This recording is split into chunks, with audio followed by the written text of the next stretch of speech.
Voilà, le recording est lancé. Bonsoir, bonsoir. Bienvenue à cette session numéro 4 des dimanches du cloud. Donc, je vais partager mon écran et vous allez voir mes slides. Je vais les mettre tout à l'heure en grand, mais je suis absolument ravi de vous retrouver. On a beaucoup de monde qui va se connecter, je pense. Parce que ce soir, on va parler d'infrastructure as code avec Mohamed. Je vais représenter Mohamed tout à l'heure, hein. Donc, vous vous rappelez, comme d'habitude, en début de session, je vais peut-être partager quelques updates, quelques nouveautés par rapport au cloudfacile.com. Ensuite, je vais présenter notre speaker et le sujet du jour. On va lui poser quelques questions de type Breaking Glass pour démarrer. Ensuite, je vais lui passer la main. Et je pense que Mohamed a à la fois des slides à présenter, mais également de la démo. On s'est rendu compte que vous adorez tout ce qui est démo, tout ce qui est travaux pratiques. Et ce soir, on a ça également en réserve. Donc, où que vous soyez, soyez le bienvenu. La session est enregistrée, monsieur Guindo, effectivement. Et puis, n'hésitez pas à mettre dans le chat là où vous êtes, de quel pays. Est-ce que vous êtes au Sénégal, Côte d'Ivoire, France, Maroc? C'est toujours intéressant de voir un petit peu où sont basés les gens. Donc, mettez le maximum de pays. Voilà. Est-ce que vous êtes à Dakar ou à Abidjan ou à Bamako? Mettez-le dans le chat. Voilà. Je vois des gens qui sont au Mali, Côte d'Ivoire, donc c'est vraiment cool. Et ça fait vraiment plaisir de voir un petit peu qu'on a des gens qui viennent d'un peu partout. Bonsoir de Paris, Boubacar est à Paris. Voilà, on a des Parisiens également dans la salle. Alors, si vous voyez mon écran, je suis en train de montrer un petit peu les dimanches du cloud. C'est quoi? C'est tout simplement une série de workshops et de webinaires en ligne, hein, qu'on a commencé depuis le mois de décembre, et on fait venir des speakers tech d'exception qui partagent à la fois leur parcours, mais également sur des sujets sur lesquels ils ont de l'expertise. Donc, on a eu Fouki, on a eu Youssouf Sagna la dernière fois, on a parlé de conteneurs, et aujourd'hui, on va parler d'infrastructure as code. Et avant de passer la main à Mohamed, avant d'introduire la session de ce soir, quelques points logistiques. Donc, tous les participants sont sur silencieux, parce que généralement, on a un peu de monde, donc on va vous demander de vous mettre sur silencieux. Par contre, quand vous avez des questions à tout moment, mettez-le dans le chat, c'est très important. On va pouvoir répondre aux questions. Principalement, hein, c'est Mohamed qui va répondre à vos questions. Mais voilà, mettez-les dans le chat. Donc, posez vos questions dans le chat, c'est très, très important. On aime bien les sessions qui sont interactives, donc n'hésitez surtout pas. La session est enregistrée. Il y avait une question tout à l'heure, hein. Donc oui, toutes les sessions sont enregistrées. Et si vous allez sur YouTube, sur la chaîne Le Cloud Facile, vous allez retrouver toutes les sessions, donc les sessions passées. Vous allez retrouver également cette session d'ici demain. Juste le temps de faire l'upload. Et donc, vous l'aurez à volonté et de façon illimitée sur la chaîne YouTube. Alors, quelques nouveautés avant de démarrer par rapport à lecloudfacile.com. Si vous nous suivez, donc je pense que vous nous connaissez déjà, si c'est la première fois que vous assistez à un événement de lecloudfacile.com, donc on a pour mission de démocratiser l'apprentissage du cloud et des nouvelles technologies d'ailleurs, hein, pour le coup. Donc on fait pas mal de choses autour du cloud. On a une plateforme e-learning et quelques nouveautés depuis la dernière fois qu'on s'est parlé, c'est qu'on a lancé une formation DevOps Essentials. Pourquoi on l'a lancé? Tout simplement parce qu'on a beaucoup d'apprenants qui nous demandaient de les accompagner sur la partie DevOps, parce qu'on les accompagnait déjà sur la partie cloud et AWS. Et donc, on a répondu à cette demande. Les préinscriptions sont ouvertes, hein. D'ailleurs, si vous allez sur notre site, vous allez retrouver toutes ces informations. Donc voilà, l'agenda précis. Et si jamais vous souhaitez participer à cette formation DevOps. Autre nouveauté, ça part un petit peu d'un quiz, enfin d'un sondage qu'on a lancé, hein. Donc je ne sais pas si vous voyez, on a posé la question en fait sur notre page LinkedIn et on a demandé à nos abonnés quelle est votre prochaine certification IT, qu'est-ce que vous visez? On a eu énormément de réponses et ce qui est intéressant, vous le voyez ici, c'est que plus de 50% nous ont répondu la certification AWS Cloud Practitioner. Donc, il y a beaucoup de gens qui veulent la passer. En deuxième position, on avait du Kubernetes. Et en troisième position, on avait la ESA Associate. Donc, un petit peu de Terraform aussi. Donc, juste pour vous dire, en tout cas, peut-être que vous le savez déjà, mais si vous l'ignorez, en fait, hein, sur la partie AWS Cloud Practitioner, on fait du coaching. Tous les mois, pratiquement, on a des cohortes d'accompagnement sur 2 mois des apprenants et qui sont un peu partout d'ailleurs dans le monde. On a des Ivoiriens, des Sénégalais, des Maliens, des Français qu'on accompagne donc, pendant 2 mois donc, du coaching pour qu'au bout de ces 2 mois, ils puissent passer et réussir cette certification Cloud Practitioner. Et la petite nouveauté, c'est qu'on a lancé un cours en e-learning sur la plateforme lecloudfacile.com. Donc, si vous souhaitez vous préparer à votre rythme avec des vidéos, des quiz, des examens pratiques, c'est quelque chose qui est dorénavant disponible sur la plateforme et on est très ravis de l'avoir lancé parce que ça nous permet de démocratiser l'apprentissage du cloud et des nouvelles technologies. Maintenant, je vous propose de passer à notre invité du jour. Bonsoir Mohamed, comment vas-tu? Je suis absolument ravi de t'avoir aujourd'hui. Bonsoir Amadou, très bien et toi? Ouais, ça va, ça va. Je suis très content de t'avoir et je sais que tu speaks pas mal, enfin, tu as speaké en tout cas dans certaines occasions avec les user group Bamako et dans d'autres occasions. Et aujourd'hui, on va parler de tech et je pense que c'est, voilà, le fait de partager un petit peu avec un public qui est un peu partout en Afrique, quelque chose auquel tu tiens beaucoup et c'est quelque chose qui te plaît énormément en fait. Hein. Si je dis pas Tout à fait. Tout à fait. Tant que c'est pour l'Afrique, je reste toujours disponible. Bon, super, ben, ça fait plaisir. En tout cas, à chaque fois qu'on fait venir un speaker, et c'est tout le temps pareil, c'est vraiment des gens qui ont de l'expertise, voilà, qui voient beaucoup de choses, mais qui ont envie de partager avec vous, qui ont envie de partager leurs connaissances. Et je te dis 1000 merci pour ça, Mohamed, ça nous fait réellement plaisir. Donc, merci pour ce que tu fais. Merci pour ce que tu vas faire ce soir. Et moi, j'ai 3 questions avant de commencer, Mohamed. Vas-y. Laisser commencer. Si tu devais prendre un café avec une personnalité, n'importe laquelle, ça peut être dans la tech ou pas dans la tech, quelle serait cette personnalité? Alors, je pense que ça serait certainement quelqu'un dans le monde du sport. Donc, je dirais certainement Cristiano Ronaldo, parce que je l'admire beaucoup. Sa ténacité, son travail, je pense que être au sommet durant peut-être presque une vingtaine d'années, ce n'est pas donné à tout le monde. Ouais. Donc, j'aurais certainement aimé voulu discuter avec lui un jour. Pour connaître son secret, en tout cas, voilà. Exactement. Comment être motivé, surtout durant autant d'années avec tous les trophées qu'il a. Ouais. Ouais, je suis d'accord. C'est vrai que c'est très impressionnant hein, pour le coup de rester au top pendant toutes ces années. Donc, je pense qu'il doit avoir un secret ou un pouvoir. Et ça tombe bien, en fait. Hein. Mohamed, ma deuxième question pour toi, c'est quel est ton super pouvoir, ton pouvoir? Alors, ça c'est quand même très compliqué à répondre. Je dirais peut-être pragmatisme. Je sais pas, parce que j'avais un peu demandé ma femme par rapport à ça. Donc, c'est un peu ce qu'elle m'a dit. Qu'elle me trouve être quelqu'un de très pragmatique. Donc, on va partir sur ça. Super, bah, ça me va aussi. Hein. Je pense surtout dans l'IT, dans l'informatique, être pragmatique, je pense que voilà, ça permet de faire des choses. C'est très, très important. Parce que on a souvent tendance à un peu trop aller dans tous les sens. Souvent, il faut juste être très pragmatique et faire ce qu'on te demande. Quoi. Ça va, ça va. Troisième question, Mohamed. Troisième et dernière question. Quel est ton langage de développement préféré? Ça peut Python. être... Python. Ouais. Rapidement. Donc, je pense... Ouais, Python. En fait, avant, j'avais commencé par du Java. J'avais un profil plutôt dev Java. Mais dès que j'ai commencé à faire du Python, j'ai dit non, Java, c'est fini, quoi. Donc, tu as abandonné le Java pour le Python. Et aujourd'hui, voilà, tu fais quoi en Python voilà. Alors, je fais pas mal d'outils en interne chez nous pour un peu analyser justement notre IAC. Et aussi, j'ai un projet open source sur Ansible qui s'appelle Ansible Playbook Grapher. Qui te permet en fait de générer des graphes à partir de tes playbooks Ansible. C'est un projet d'art qui est dans la doc officielle d'Ansible il y a pas mal de gens qui l'utilisent, à peu près 500 stars sur GitHub. Donc ça, c'est entièrement fait en Python.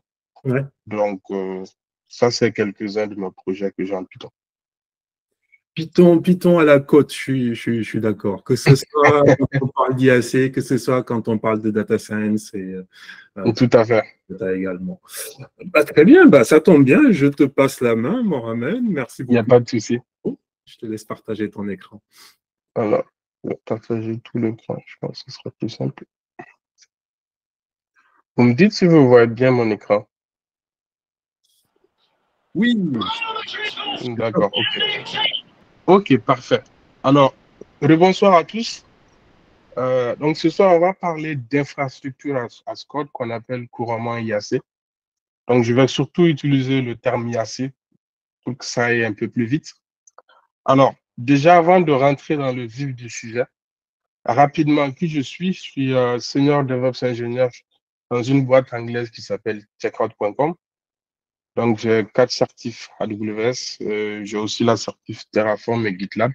J'ai 29 ans, bientôt 30. Donc, qu'est-ce que je fais chez Checkout? En fait, j'aide les équipes de développement euh, dans leur process de déploiement de leur application sur AWS. Je mets en place des composants partagés qu'ils peuvent utiliser. Je fais aussi de l'architecture technique dans le cadre de mon travail. Donc, sur les réseaux sociaux, vous pouvez me trouver soit sur Twitter, sur GitHub, où j'ai aussi un blog.hydara.io. Donc, si vous voulez jeter un coup d'œil, où j'écris pas mal d'articles, surtout liés à AWS, tout ce qui est DevOps de manière générale. Donc, rapidement, mon parcours, je suis originaire du Mali, j'ai fait toutes mes études au Mali jusqu'au bac. J'ai fait un bac scientifique au Mali. Après, je suis passé par Lyon. J'ai fait 2 ans à Lyon 1. Ensuite, j'ai fait 3 ans à l'INSA Lyon, une école d'ingénieur. J'ai fait ensuite 6 mois en échange académique en Suède. Ensuite, par rapport à mes différentes expériences, j'ai fait plusieurs stages, 3 stages en tout. Oracle, Groupe Casino, EDF. Ensuite, quelques expériences. Bon, c'est surtout des expériences en France. Donc, c'est des boîtes que certainement les gens qui sont en France connaissent, Devoteam. Statix, ça c'est particulier. C'est une entreprise que j'ai avec mes frères. Donc, on développe quelques solutions SaaS notamment. On fait de la messagerie professionnelle. Ensuite, ça, c'est des entreprises qui sont dans l'énergie, l'aéronautique. Et la dernière entreprise dans laquelle je suis maintenant, c'est checkout.com. Donc, n'hésitez pas, si vous avez des questions, à les mettre dans le chat. Donc, on va essayer d'y répondre au fur et à mesure. Alors, au programme, bon, bien évidemment, on va parler d'IAC et voir qu'est-ce qu'il rapporte. On va prendre quelques outils du marché que je vais vous présenter rapidement. Ensuite, on va faire le focus sur mon outil préféré, qui est Terraform, justement. Ensuite, à la fin, on va déployer une application à partir de zéro sur un compte AWS. Donc, c'est une application serverless. On va rentrer dans les détails un peu plus tard. Donc, rapidement, qu'est-ce que l'IAC? Je pense que avant de définir déjà qu'est-ce que l'IAC, c'est important de comprendre euh, quel monde on aurait si on n'avait pas l'IAC. Donc, on va prendre l'exemple de Abdul. Je ne sais pas s'il y a des gens qui s'appellent Abdul ici, mais c'est juste par pure coïncidence. Donc, on va prendre Abdul qui est un administrateur système DevOps dans une startup qui est en forte croissance, par exemple. Donc, il gère l'infrastructure de son entreprise qui est chez un fournisseur cloud. Ensuite, il met à disposition des serveurs des ressources pour les développeurs via des scripts Python, Bash, donc assez simple. Et souvent, il part faire des configurations directement dans l'interface du fournisseur cloud. Maintenant, fort heureusement, il y a la boîte qui grandit. Les développeurs demandent beaucoup plus de choses. Et Abdul a un peu du mal à gérer la cadence, souvent que ces scripts ne marchent pas trop. Quand tu lances le même script, c'est pas souvent il n'a pas le même résultat. Souvent, il y a des ressources qui sont déjà déployées, il veut les supprimer. Il doit encore faire d'autres scripts, il doit vérifier si la ressource existe déjà et la supprimer. Donc, il a plein de problématiques comme ça. Et aussi, il a un gros problème. Il ne sait pas ce qui va se passer avant de lancer son script. Comme je disais, souvent ça marche, mais souvent ça ne marche pas. Donc, il n'a pas cette notion d'idempotence-là qui fait qu'en lançant le même script plusieurs fois, tu dois arriver au même résultat. Donc, il n'a pas cette notion-là. Donc, voici notre cher Abdul qui est un peu, qui ne s'en sort plus. Donc, fort heureusement, il part faire des recherches sur Internet et il tombe sur l'IAC. Donc, maintenant, dans ses recherches, il voit qu'en fait, l'IAC, c'est quoi? Donc, c'est une manière de gérer, de déployer de l'informatique, de l'infrastructure informatique à travers du code, plutôt que d'aller faire des modifications dans la console AWS, GCP, par exemple. On va en fait décrire du code. Et c'est le code-là qui va faire les modifications à notre place. Donc, comme je disais, on va plus faire ce qu'on appelle couramment du click-ops. Donc, au lieu d'aller cliquer un peu partout sur l'interface, on va écrire en fait du code. Donc, ce code-là que l'on écrit, l'idée, c'est quoi? On ne va pas directement utiliser les API des cloud providers pour appeler chaque API un à un, crée-moi cette lambda fonction, ensuite, crée-moi ci, crée-moi ça. Non. Donc, la philosophie, c'est quoi? Je décris l'état que je veux. Donc, je veux que mon infrastructure, par exemple, ma machine EC2, soit dans cet état-là. Donc, j'ai dit, tiens, crée-moi une machine EC2, et voici l'état dans lequel je veux que cette machine soit. Donc, ça, c'est un peu différent. Donc, c'est là où on parle d'une approche qui est plus ou moins déclarative. Donc, je déclare mes ressources dans des fichiers. Ensuite, c'est mon outil d'IAC, que ce soit Terraform ou d'autres outils, qui vont prendre cet ensemble de fichiers-là, modifier l'infrastructure qui existe pour atteindre l'état que moi j'ai défini dans mes fichiers de configuration. Donc, je ne sais pas si jusque-là c'est clair pour tout le monde. Donc, si vous avez des questions, Amadou, donc tu peux m'arrêter. Ça marche. Jusque-là, pas de questions. Ok. Mais ça va venir, je pense. Il n'y a pas de souci. Alors, c'est quoi les avantages déjà?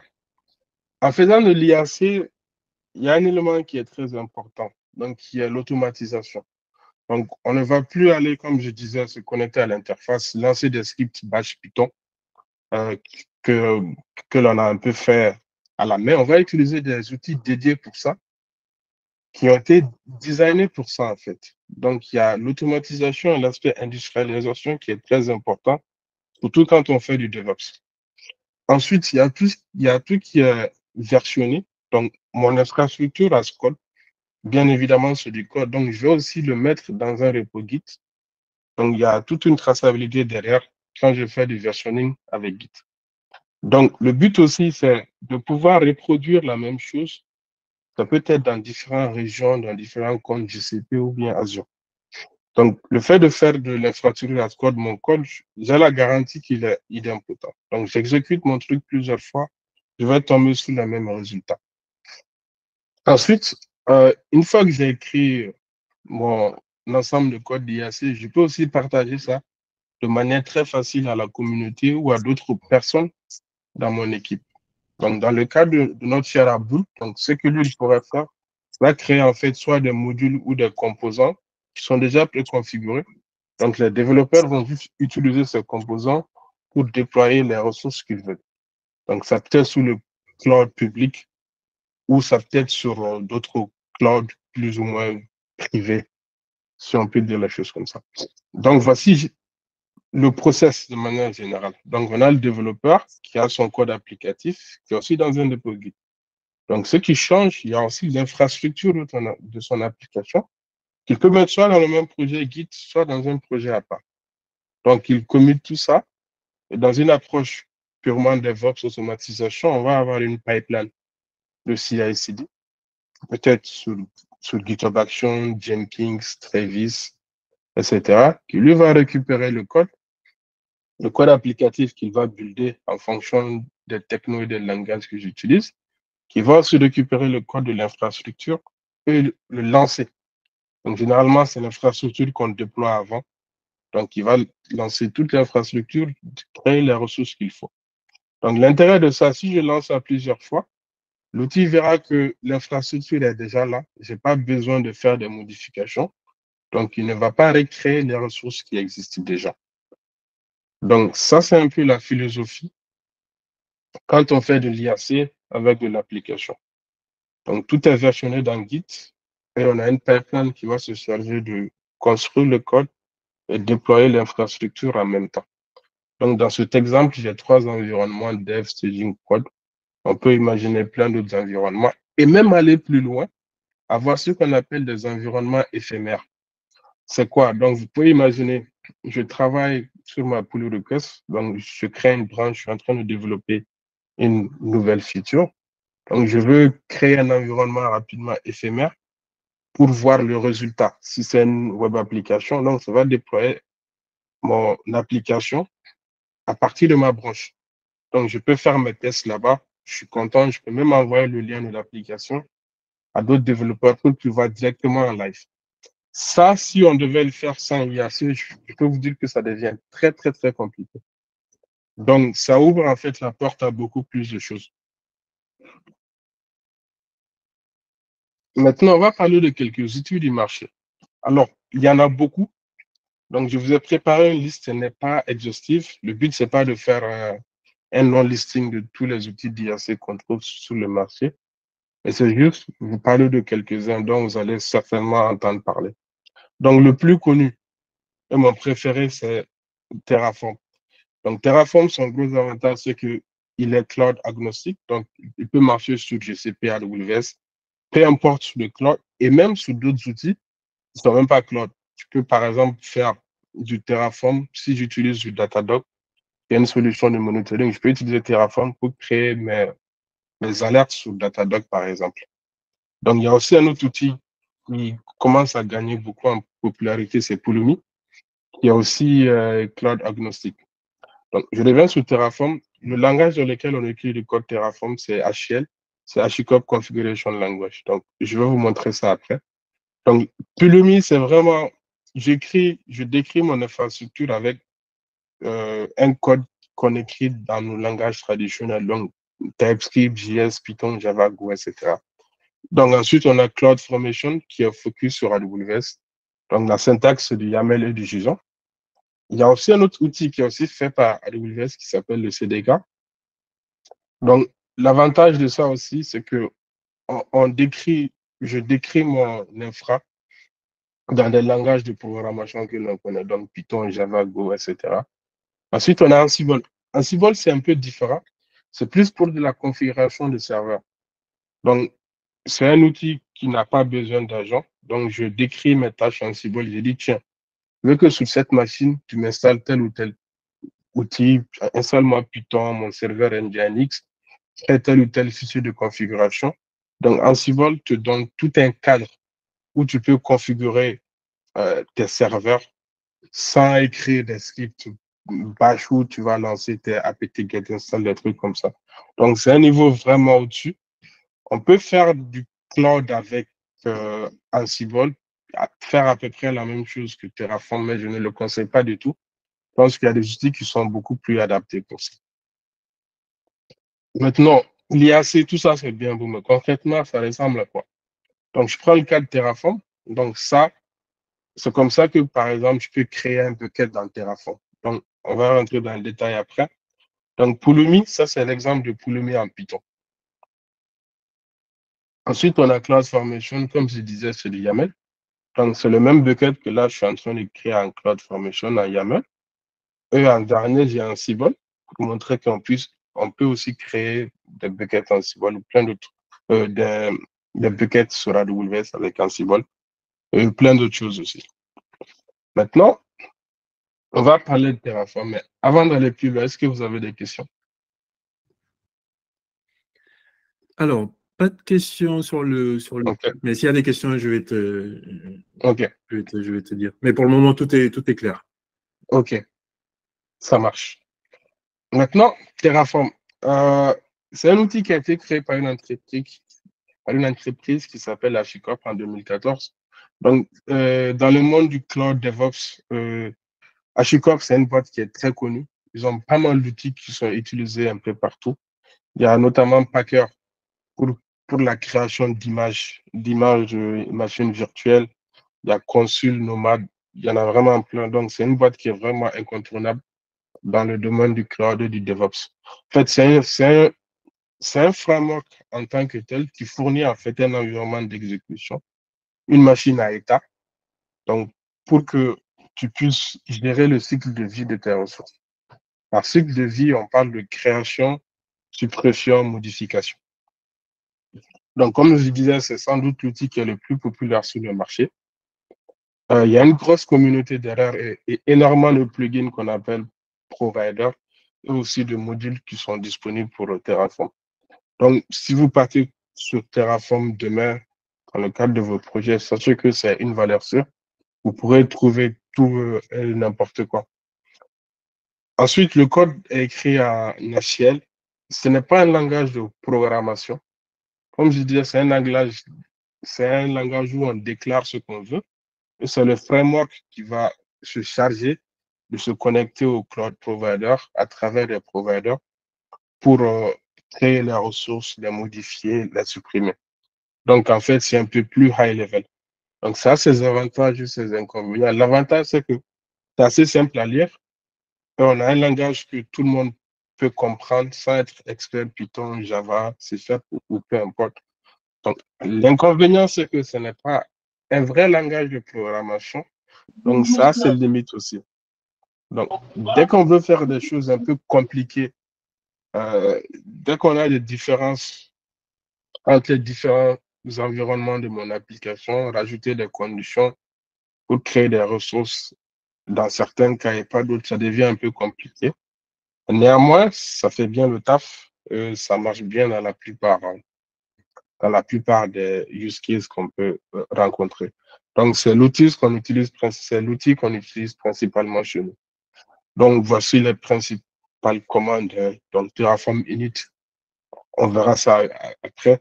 Pour initialiser un projet, donc Terraform plan. Donc, ça, c'est une notion très importante. En gros, le plan Terraform, c'est quoi?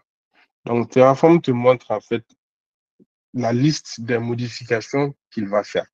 Donc, il va analyser l'état de ton infrastructure avec toi, ta configuration que tu as en local pour faire un diff pour te dire, ah, ça, j'ai détecté ça comme modification, voici ce que je vais déployer. Donc, ça, notre cher Abdul ne l'avait pas avant. Donc, il pourra l'avoir avec Terraform. Donc, le apply, c'est l'étape suivante. Donc, je vois mon plan d'exécution que je fais juste le apply pour le lancer. Donc, destroy, comme son nom l'indique, c'est de détruire toute l'infrastructure qui est gérée par mon projet Terraform. Donc, validate, en fait, comme son nom l'indique, permet de valider la configuration de Terraform. Donc, quelques concepts fondamentaux. Donc, j'ai parlé de provider. En fait, toute la puissance de Terraform, c'est aussi les providers. Donc, chaque cloud provider, peut-être 100% des cloud providers, ont leur propre provider Terraform aussi. Bon, ça fait beaucoup de providers, mais bon. Donc, il y a AWS, Azure, Google Cloud, Datadog, et même OVH a son propre provider Terraform. Et ça tombe bien. Dans le cadre de cette démo, on va faire du multi-cloud. Donc, je vais faire de l'AWS, je vais aussi faire de l'OVH dans le même projet Terraform pour vous montrer que c'est possible, pour aussi vous montrer la puissance d'un outil comme Terraform. Donc, dans un projet Terraform, on décrit des ressources. Donc, je peux avoir ma ressource lambda function, bucket S3, peu importe. Donc, c'est ça que je vais écrire dans mon code Terraform. Donc, les ressources sont fournies par les providers. Donc, chaque provider vient avec son ensemble de ressources. Ensuite, on a des data sources. Donc, c'est un peu l'inverse des ressources où je dis à Terraform, la ressource existe déjà, récupère-moi l'état de la ressource pour que je récupère les attributs ou d'autres informations qui se trouvent dans la ressource. Donc, module, c'est juste un ensemble de ressources réutilisables qui sont encapsulées dans un projet, on va dire. Donc, on a aussi la registry. Donc, c'est comme le Docker Hub où je peux trouver l'ensemble des providers Terraform qui sont disponibles et des modules qui sont partagés par la communauté. Donc, une notion très importante, c'est le statefile. Le statefile, en fait, décrit l'ensemble des ressources qui sont gérées par mon projet Terraform. Le Terraform a besoin de savoir la liste des ressources qu'il y a sous sa responsabilité. Et quand il fait le plan, la modification, c'est juste ces ressources-là qu'il va modifier. Donc, ça veut dire que je peux avoir mon compte GCP, AWS, Azure, où il y a juste une partie qui est gérée par Terraform, et peut-être une autre partie de l'infrastructure, ça peut être géré par un autre outil d'IAC ou géré manuellement. Donc, c'est tout à fait possible.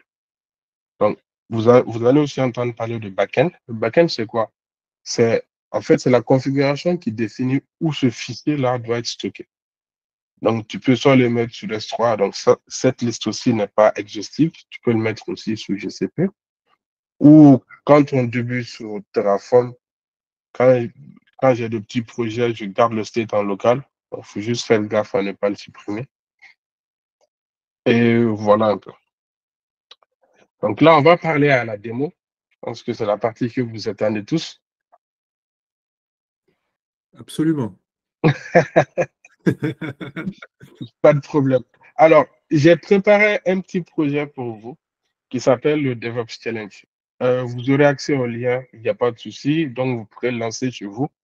Donc, ce qui est bien, c'est que c'est dans le feature, donc vous pouvez le lancer et faire jeu avec, ça ne va rien vous coûter, dans une certaine limite, bien évidemment. Alors, c'est quelqu'un qui vient vous voir, donc vous êtes dans une entreprise, on vous a demandé en fait de déployer un site moderne, entre guillemets, sur AWS. Donc, le but, c'est de démontrer en fait vos connaissances en Terraform et en déploiement d'applications. Donc, voici un peu ce qu'on vous a demandé. Donc, vous devez fournir tout le code Terraform, le source code et tout qui va avec. Donc, le but de la démo, c'est pas qu'on se focus sur l'architecture en tant que telle, mais je vais quand même vous la présenter. Donc, OK. En fait, c'est une architecture tout simple. Donc, c'est purement serverless. C'est quelque chose d'assez courant qu'on retrouve dans les entreprises. Alors, qu'est-ce qu'on a? Donc, on a une application Angular. Vous pouvez mettre du React ici aussi, ça marche, si vous êtes plus fan de React. Donc j'ai mon site statique qui est une single page application que je vais mettre sur S3. Donc, devant ce S3, je vais mettre un CDN qui est CloudFront. Donc, c'est le CDN d'AWS. Donc, quand on se connecte sur le site, c'est CloudFront qui va servir le fichier statique. Comme je fais du SPA, j'ai besoin d'une API SDA qui va récupérer des données, peut-être depuis DynamoDB, peu importe. Donc, le service d'AWS, un des services qui permet de nous fournir une API, c'est API Gateway. Donc, dans le cas de ce projet-là, j'ai juste mis une lambda fonction derrière qui va me récupérer des petites données depuis DynamoDB. Donc, dans notre cas, ce serait la liste des utilisateurs. Donc, juste pour faire une démonstration aussi, j'ai aussi du XP. XP, c'est l'outil de tracing d'AWS. En fait, si je veux analyser mes requêtes que je fais depuis ma lambda function vers d'autres services AWS ou même ailleurs, je peux vraiment suivre tout le parcours.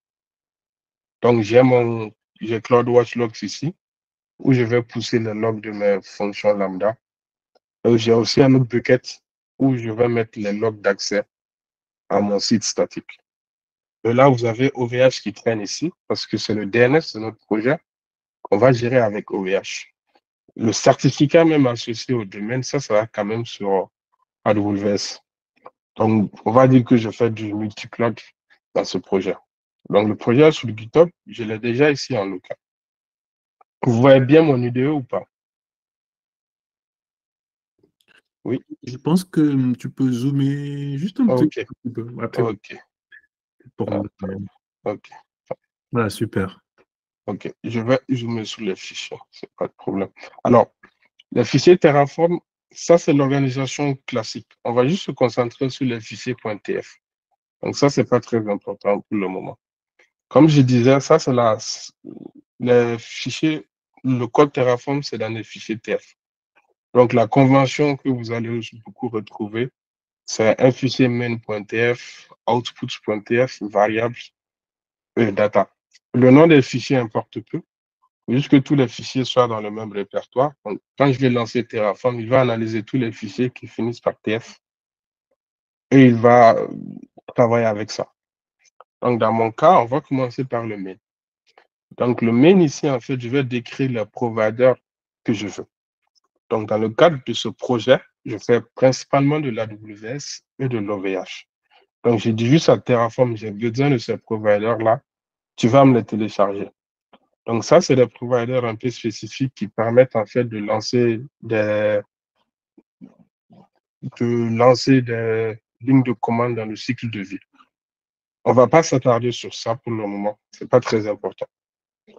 Donc là, comme je fais de l'AWS, et AWS est organisé par région, donc je mets la configuration de mon provider, je dis à Terraform voici le provider AWS et je veux que tu te connectes à cette région. Donc, Terraform supporte des variables. Donc, ça, c'est une variable Terraform. Là, je dis que je veux déployer mon infrastructure dans la région Paris. Donc, EU Ouest 3, ça, c'est Paris. Donc, ça, c'est pour AWS. Donc, OVH aussi, je déclare mon provider OVH. Je dis, tu vas te connecter à ce endpoint côté OVH. Donc, ça, c'est un autre provider AWS qui va me permettre de faire mon déploiement dans d'autres régions AWS. Ça, c'est important pour le CloudFront. Donc, ça aussi, c'est pour montrer que dans le même projet de Terraform, on peut faire du multi-région. Donc, si j'ai besoin de déployer mon application à Paris, à Londres ou en Asie, parce que j'ai des contraintes, j'ai peut-être des clients en Asie, sachez que dans le même projet Terraform, vous pouvez faire ça. Donc là, je fais du multi-cloud et aussi du multi-région au sein d'AWS en même temps. Donc, ça, c'est les autres fichiers. Donc ça, c'est des data sources. Pas la peine que je rentre dans le détail de chaque fichier. Donc, si vous avez des questions sur des ressources particulières, on pourra rentrer dans le détail. Non, mais c'est sûr que l'infrastructure que vous avez là, toute l'infrastructure de A à Z, c'est celle-ci qui est décrite ici dans les différents fichiers. Je vais prendre l'exemple du front-end, par exemple, pour vous montrer. OK. Donc, ça, c'est mon bucket S3, par exemple. Donc, que je vais déployer tout de suite. Donc, j'ai toutes mes ressources qui sont là. Donc, ce qui est très bien aussi avec Terraform, c'est que quand je décris des ressources, je peux faire des liens entre les ressources. Donc, Terraform, avec les liens que je fais entre les ressources, va savoir dans quel ordre créer les ressources, dans quel ordre il va devoir les supprimer. Donc, ici, j'ai mon bucket S3, et c'est le même bucket S3 qui est renseigné ici. Donc, je peux cliquer, je vais sur le bucket. Donc, avec ça, il va construire la dépendance entre toutes les ressources. Donc, on va aller dans le terminal, on va déployer notre projet. Donc, j'ai cloné le projet que j'ai en local, ici. Donc, la première commande qu'on va faire, c'est Terraform init. Donc, dès que je fais ça, il va récupérer tous les providers, il va les télécharger en local. Donc, ça, c'est ce que vous voyez ici. Donc, le projet a été initialisé. Donc, j'ai aussi préparé un compte AWS pour nous. Je vais vous montrer qu'il n'y a rien dans le code. Il n'y a rien dans le compte AWS. Donc, là, on est sur S3 buckets. Il n'y a aucun bucket normalement. Vous voyez, tout est vide. Je vais sur Lambda. Tout est également vide. Donc, il n'y a vraiment rien dans le compte. Et comme j'expliquais tout à l'heure, la première commande qu'on va faire, c'est Terraform plan. Donc, Terraform va juste analyser tout mon code et me dire exactement ce qu'il va faire. Donc, ça, c'est le plan Terraform. Donc là, il me dit que, il y a 42 nouvelles ressources que je vais ajouter. Donc, ça, c'est la liste des ressources. Donc, il y en a beaucoup, hein, mais bon, ça, c'est juste le fonctionnement de AWS parce qu'il y a plein de ressources avec lesquelles il faut que je fasse le lien. Donc, je vais faire Terraform Apply. Donc, quand je lance juste Terraform Apply, il va me montrer le plan en même temps. Donc, je regarde le plan, tout va bien. Là, je parle de 0. Donc, je veux juste faire Yes. Et là, Terraform commence à créer toutes les ressources pour moi. Donc, je n'ai pas à me soucier des dépendances entre les ressources. Est-ce que je dois créer le bucket avant la distribution CloudFront? Tout ce qui est autour de ça, c'est Terraform qui sait comment gérer tout ça pour moi, qui va se connecter à AWS et créer les ressources. Donc, comment je peux faire ça? Donc, je vais attendre que ça finisse. Ça va prendre à peu près 4 à 5 minutes. Donc, j'ouvre juste un nouveau terminal pour vous expliquer. Donc là, dans mon contexte d'exécution, je suis connecté entre guillemets à mon compte AWS. Je vais juste faire AWS STS, que j'ai ça. Donc là, ça c'est mon numéro de compte AWS et ça, c'est mon utilisateur. Parce que là, j'utilise des profils AWS pour ceux qui sont un peu à l'aise avec AWS. Donc, c'est ce profil-là qui est là. Donc, ça, c'est la région. C'est pas très pertinent pour ceux qui... Donc, pour que je me connecte aussi à OVH, j'ai besoin des API key de OVH. Donc, c'est ça que j'ai exporté ici, un variable d'environnement. Et ça, c'est juste la configuration de mon domaine. Donc là, il va faire son taf, il va créer toutes les ressources. Bon, la création de la distribution CloudFront prend un peu de temps. Mais déjà, on va aller voir qu'est-ce qu'il a commencé à déployer sur AWS déjà. Donc, normalement, je dois... Ah, voilà. Donc, j'ai ma fonction lambda qui est là. Donc, c'est une fonction toute simple Python qui va juste récupérer des données sur DynamoDB et renvoyer ça. Donc, je reviens sur mon projet Terraform. Et la fonction lambda, je l'ai mis dans un de ces backends qui est là. Ne vous souciez pas des erreurs, ça c'est un détail. Donc, j'ai packagé ma fonction lambda. Le Terraform a tout récupéré et déployé ça directement ici. Je vais aller voir aussi sur S3 qu'est-ce que j'ai. Ah là j'ai deux buckets S3. Donc, le premier bucket, c'est là où j'ai mis les fichiers statiques. Donc, ça, c'est le build Angular. Je n'ai pas parlé de la partie build Angular, mais vous verrez tout ça dans la doc. Donc là, je build juste mon front-end et je passe ça à Terraform. Donc, Terraform a récupéré ça et a tout copié sur S3 pour moi. Donc, ça, c'est le log CloudFront. Pour le moment, vu que CloudFront est en train d'être déployé, il n'y aura rien ici. Donc, API GTE aussi. Il y a tout qui a été créé pour moi de manière automatique. J'ai juste lancé qu'une seule commande. Terraform sait exactement dans quel ordre créer les ressources et tout qui va bien. Donc là, on va attendre que ça finisse. Donc, tranquillement. Est-ce que là, en attendant que ça finisse, vous avez des questions? Oui, on va en profiter, ça tombe bien. Donc, il y a plusieurs personnes qui demandent des accès aux ressources, au notebook. Je pense que tu Oui, as prévu de les partager, hein, oui, il y a le lien qui est là. Je vais mettre ça directement. dans le chat. Ok, super. Ouais, je vais mettre ça dans le chat, comme ça, c'est fait. Super. Comme ça, on le partagera également dans le groupe WhatsApp. Pour ceux qui Donc, posent la question, la session est enregistrée, donc elle sera sur YouTube, je pense d'ici demain. Et puis, il y avait une question, donc je te la pose quand même, Mohamed, donc tu me diras ce que tu penses. Donc, Didier qui demande si Azure Biceps est répandu dans le monde de l'IAC. Si tu connais, bon, tu peux prendre. non, je ne connais pas pour le coup Azure Bicep. D'accord, ok. La chaîne YouTube, je vais partager le lien vers la chaîne YouTube Robix. Okay. N'hésitez pas si vous avez d'autres questions. Voilà. Et puis Mohamed, bon, on te laisse continuer. Il n'y a pas de problème. Bon, CloudFront avec lui, il ne faut pas être pressé. Mais... Alors, en attendant que ça finisse, je vais vous montrer un peu le code. Alors, donc, là, ça, c'était le provider. Il y a aussi l'usage des modules. Donc là, pour déployer ma lambda fonction, comme je sais qu'il y a des modules qui sont faits par la communauté qui marchent bien, donc là, j'appelle juste un module qui est fait par la communauté. Je lui passe juste les paramètres dont j'ai besoin et il va tout créer pour moi. Donc, comment connaître le module? Je prends juste le nom. Donc, ça, c'est la source. Je vais sur Google, je mets un truc. Et là, c'est le premier lien. Donc, ça, c'est la registrie Terraform qui est là. Donc, je tombe sur le module. Donc, il y a la documentation, le README, les inputs, les outputs et tout le nécessaire pour déployer Lambda Function avec Terraform. Que ce soit du Python ou du Go, je pense que ça doit être l'un des modules qui est le plus utilisé pour faire du Lambda. C'est déjà là. Donc, pendant qu'on est sur le registry, je peux aussi voir la liste des providers. Comme je disais, il y a énormément de providers. C'est vraiment ça la puissance du Terraform. Il y a des providers qui sont officiels, on va dire. Là où on sait que là, on sait que c'est vraiment le cloud provider qui est derrière. Donc, les principaux sont là. Hein. Mais même vous, demain, imaginez vous déployez ou imaginez demain vous créez un service, même si ça n'a rien à voir avec la gestion d'infrastructure.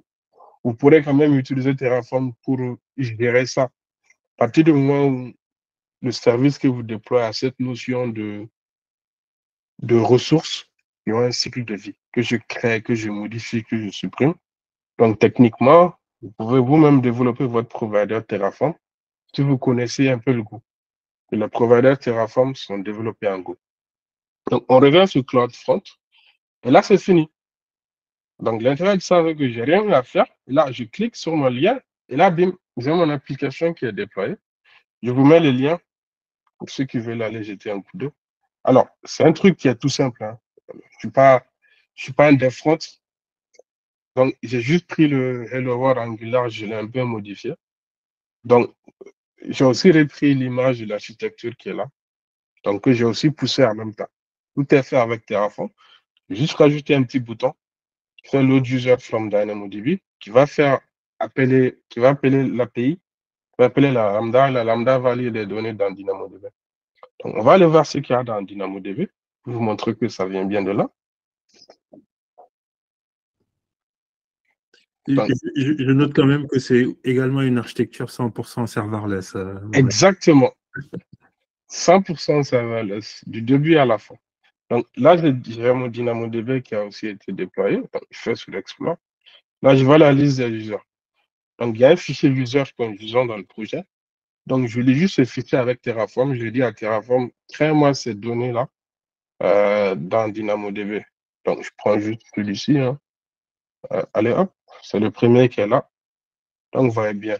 Maintenant, tout est bien déployé, mais dans la vraie vie, je fais des modifications souvent. Donc, bon, TF, c'est pour Terraform, mais j'ai juste rajouté un alias sur mon local. Donc là, je n'ai rien modifié, tout qui va bien. Donc, ce qui est bien avec Terraform, il a vu que rien n'a changé. Donc, il me dit no change. Maintenant, on va faire une petite modification en live sur notre application Angular qui est là. On va aller dans SRC, app. Donc, vous avez vu, ça c'est architecture. Qu'est-ce qu'on va modifier? Architecture, démo, Mohamed Live. Donc là, je vais faire une modif en live et on va déployer ça ensemble. Donc, je vais dans mon dossier front-end. Donc, je fais du Angular. Je vais juste demander, tu me build mon projet. Je fais npm run build. Ça devait être rapide. Donc, mon build Angular est fini. Donc, je reviens dans mon projet Angular.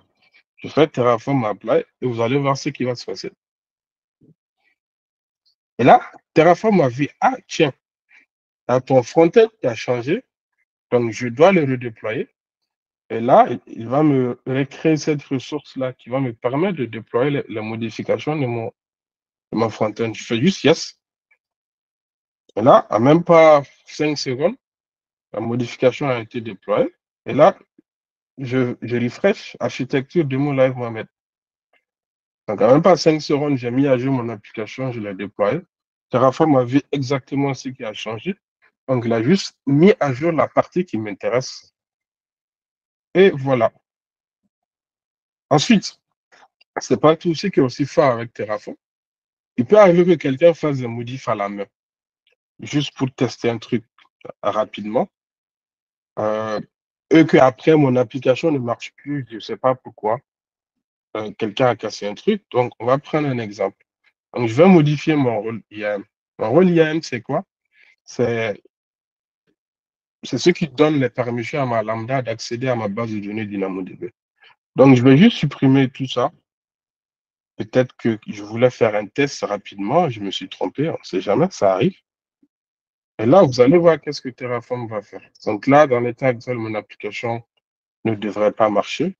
Je vais aussi modifier un tag. Donc, les tags, c'est très important si vous faites de l'AWS pour la gestion de coûts. Mais test démo. Le save change. Donc, je vais relancer Terraform. Vous allez voir, Terraform est en mesure de dire, ah tiens, quelqu'un a fait des modifications en dehors de ce que moi je connais. Donc, je vais remettre l'état de mon application comme il était avant. Donc, ça, c'est le plan Terraform. Donc, le plan me dit exactement ce qu'il va faire. Donc, là, sur le rôle, il dit, tiens, tu as rajouté ça, mais moi, je ne le connais pas. Donc, je vais le supprimer. Et j'ai vu que, ah, tiens, il y avait des permissions que tu avais rajoutées sur ton rôle, mais je ne les ai plus. Donc, le plus, c'est pour l'ajout. Et je vais les rajouter aussi pour toi. Je fais yes. Même pas 5 secondes. Et là, il a tout remis comme c'était. Voici. Donc, mes policiers sont là.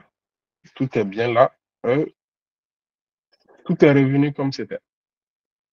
Donc, cette notion est très importante. C'est ce qu'on appelle le drift. le drift peut arriver pour plusieurs raisons. Le drift, déjà, c'est quoi? C'est quand l'état de mon code Terraform, de mon IAC, ne matche plus avec l'état réel qui est déployé. Donc, Terraform est en mesure de détecter ce drift-là et de faire de la rémédiation, de remettre l'infrastructure dans l'état dans lequel il est censé être. Donc, voilà un peu. Est-ce que vous avez d'autres questions?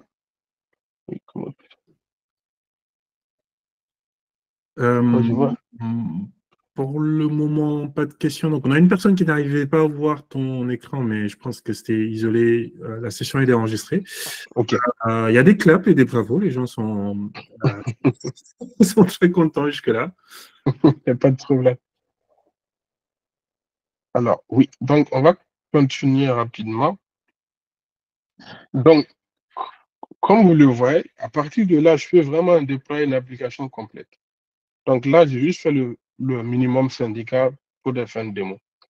Donc, pour mon front-end, il faut qu'il sache c'est quoi les URL de l'API pour communiquer. Donc, on va un peu entrer dans le détail dans la partie front-end. Donc, j'ai un fichier de configuration qui s'appelle config.tfl.json qui se trouve quelque part dans mon projet, qui est là.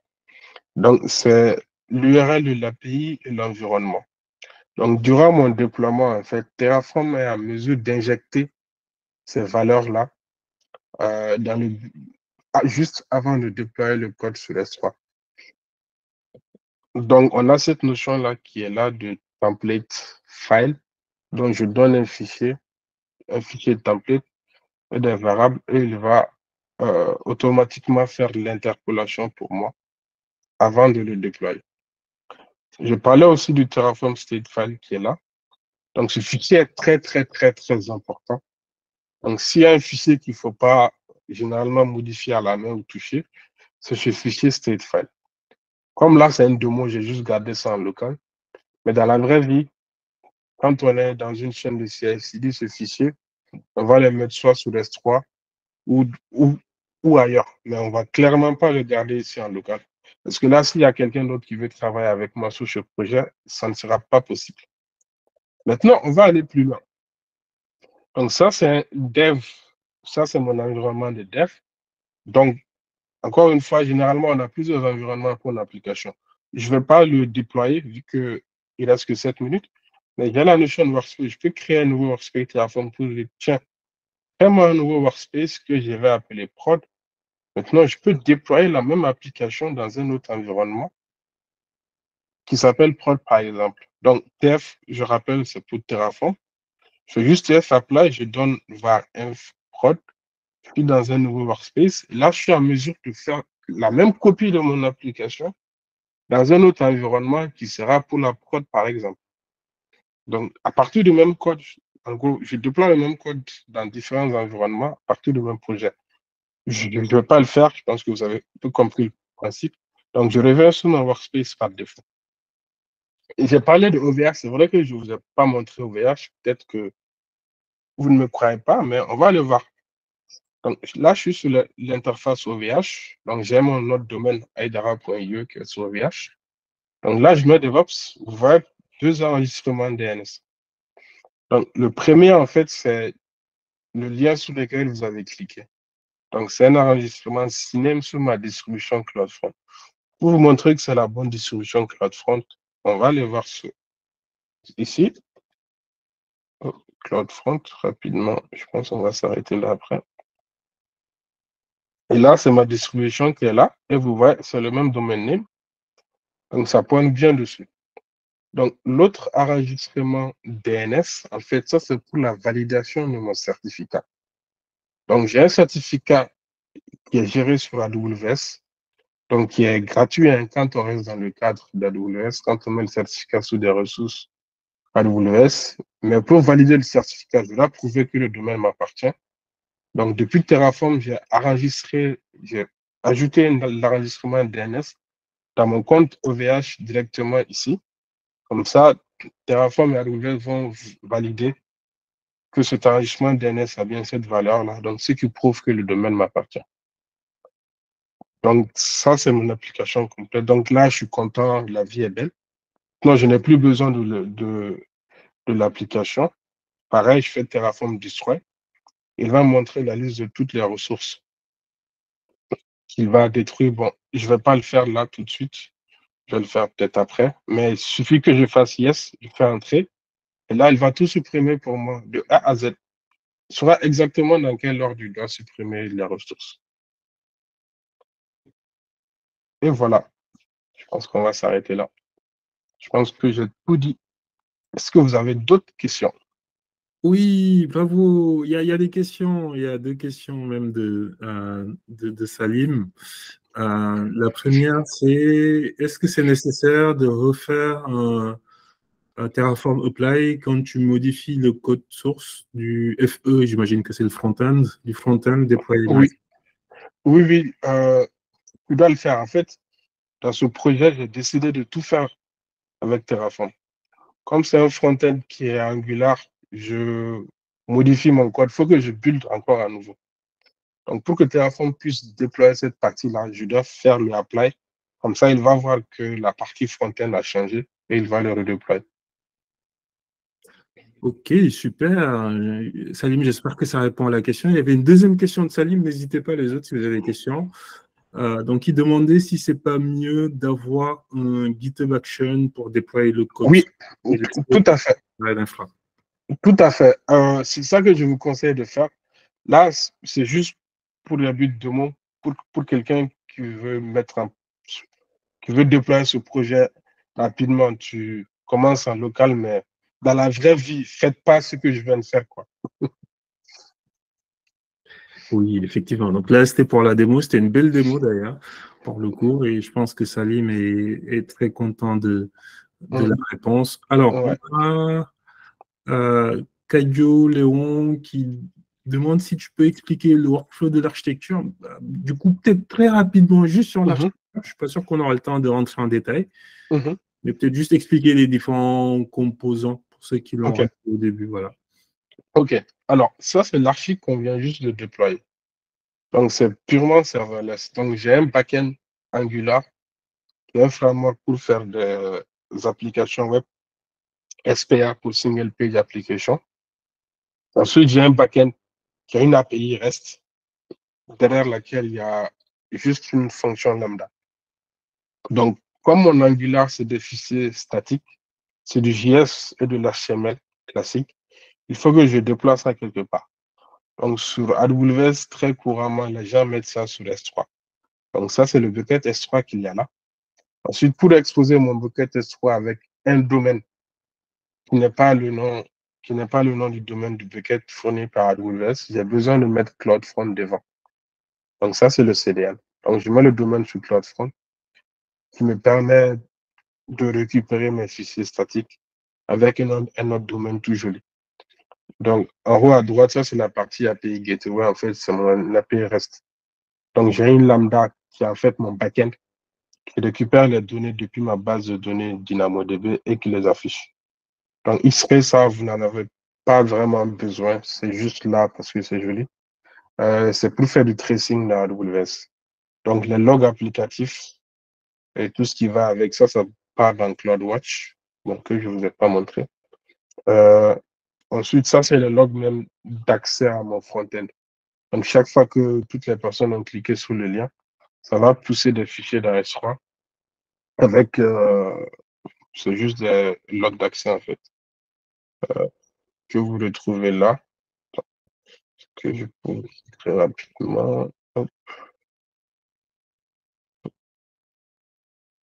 Bon, c'est pas grave. C'est juste un fichier texte. Hein. Je pense, bon, c'est pas grave. C'est juste un fichier texte avec le log d'accès de mon application. Voilà. Et la partie DNS, en fait, comme j'ai déjà un domaine sur OVH, donc j'ai préféré l'utiliser. Donc le DevOps Challenge-dev.io, ça c'est géré sur OVH. Et le certificat est sur AWS. Super, merci beaucoup. De toute façon, c'est quelque chose qui était dans le recording que tu as expliqué au début. Donc, le recording, ça Oui. sur la chaîne YouTube. Donc, n'hésitez pas à regarder. à vous abonner aussi. Comme ça, vous êtes notifié dès qu'il y a les vidéos qui sont publiées. On va juste prendre une dernière question. Il y en a plein. Moi aussi, j'ai des questions. On est 10 ou 15, mais on va juste prendre une dernière question, Mohamed. Comme ça, on ne pas trop. Alors, je l'ai vu, c'était assez intéressant. Je pense que c'est Bilal qui disait, bon, OK, Terraform sur le cloud, OK, mais on-premise aussi. Est-ce qu'on peut faire du Terraform si on n'est pas dans le cloud? Oui, oui, on peut. Ça dépend des technologies qu'on a en premise. Je peux dire, si c'est du VMware, VMware a son provider Terraform. Si c'est de l'OpenStack aussi qu'on fait, je pense que OpenStack aussi a son provider. Donc, il n'y a aucun problème là-dessus. OK, super.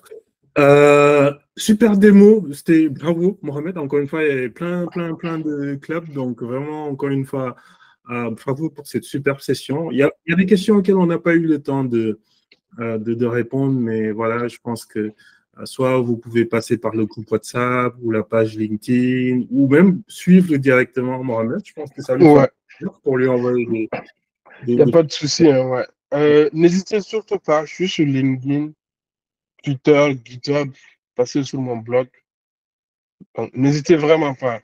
Ben, faut pas hésiter. En parlant de LinkedIn, on est passé à plus de 5000 abonnés. Donc, n'hésitez pas à nous suivre aussi. On est très contents pour le coup. C'est un travail collectif. C'est Mohamed, Fouki, toute l'équipe Le 4 Facile. Voilà. Vous êtes plus de 5000 à nous suivre sur LinkedIn. C'est juste énorme. Merci pour ça. Et les dimanches du cloud, bah, c'est génial. Aujourd'hui, on est monté jusqu'à plus de 50. Donc, il y avait du monde. C'est vraiment une très belle session. Pas mal. Les gens ont beaucoup aimé. Il va y avoir d'autres sessions. Dans 3 semaines, on va parler de MongoDB, si je ne dis pas de bêtises, avec Aïcha Sarr. Donc, je pense que ça va être une belle session sur le NoSQL. On a des sessions, encore une fois, sur le DevOps. Pour les développeurs, on a pas mal de sessions à venir jusqu'au mois de juin. Au mois de juin, on aura la journée du cloud. Hein, pour ceux qui ont connu ça l'année dernière, c'est quelque chose sur lequel on travaille. Vraiment, 1000 merci, Mohamed. C'était vraiment une belle session. Merci d'avoir pris du temps pour partager. Merci à vous d'être venu assister un dimanche, pour le coup, à cette belle session. On se donne rendez-vous dans 3 semaines pour une nouvelle session. Et donc, voilà, d'ici là, portez-vous bien, faites du cloud, passez des certifs, faites du DevOps, faites du Terraform. Merci, Mohamed. De rien. Le mot de la fin, Mohamed? Voilà, alors, le monde du cloud évolue beaucoup. Donc, c'est très important de se tenir à jour sur tout ce qui se passe. Aujourd'hui, c'est Terraform qui est à la mode, mais la tendance peut changer parce qu'ils ont un peu changé leur licence. Donc, n'hésitez pas à expérimenter si c'est du Terraform, du Pulumi. Donc, il faut vraiment être ouvert à tout ce qui se passe dans le monde du cloud, quoi, parce que ça va très vite. Ouais, ça va très, très vite. Je suis d'accord pour le coup. Il y a beaucoup de choses à apprendre. Ouais, il y a vraiment beaucoup de choses.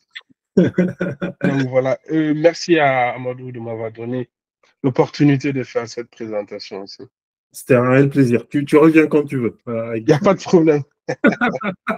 Allez, bon dimanche à tout le monde. Et puis, allez, à plus. On vous dit à bientôt. Allez, bonne soirée. Ciao. Ciao.